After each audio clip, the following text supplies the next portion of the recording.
So we're cropping a couple thousand acres, around 1,200 acres of corn, 1,000 acres roughly of grass, and a couple hundred acres of pumpkins.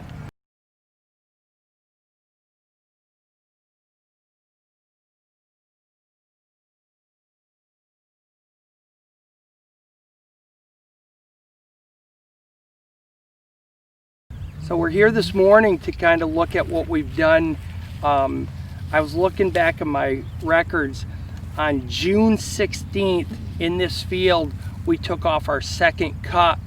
And at that point, we were starting to see some drought, and a large part of this field was turning brown. What I wanted to do was, I told my operator, just please go out and in the worst spots that were brown, interseed the sorghum. So on the 16th, we'd taken off second cut. So a few days later, we'll say the 20th of June, we interseeded the sorghum. And on July 20th, roughly 10 days ago, we took off our third cut off this field. And we were concerned that if we continued to stay in the drought, that we were going to be in trouble getting much feed off from this field. And we interseeded the sorghum.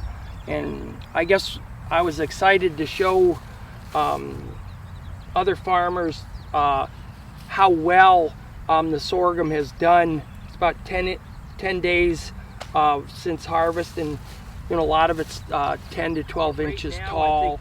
We've enhanced our yield, and we're going to keep the sorghum in this field on the same rotation, which is roughly 30 to 35 days depending on the weather. A harvest schedule. And is this something that you've done before, or is this a new practice for you? I did this approximately probably 4 years ago, and I think the question at hand is, when you do it, are you doing it to just enhance the grass yield, or are you gonna let it get up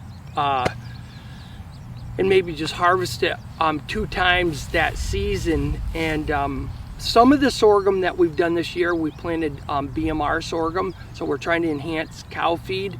And on another spot over in New Hampshire, we did 20 acres of sorghum. We actually went into an old established field that the yield were poor, and we sprayed it with Roundup, and then we seeded the whole field to sorghum, not BMR sorghum, and we'll make heifer feed out of that. So I'm thinking we're going to either harvest that field over there once or twice. It'd be kind of fun to see. That field's not as fertile. We may just let it get real tall and then harvest it this fall for heifer feed. I was inspired as much as anything by the fact that we had the good fortune to get awarded that grant to have a no-till seeder. And I know we can have a seeder that's with the water board group that I'm part of, the Connecticut River Valley Watersheds Alliance. But sometimes when you have it right at the farm, you can react faster. And no, we had this great brand new seeder, and we were in a drought situation. They grow a lot of sorghum in the south, particularly I know Texas, and it can do well in dry conditions. So yeah. I thought we'll give it a try.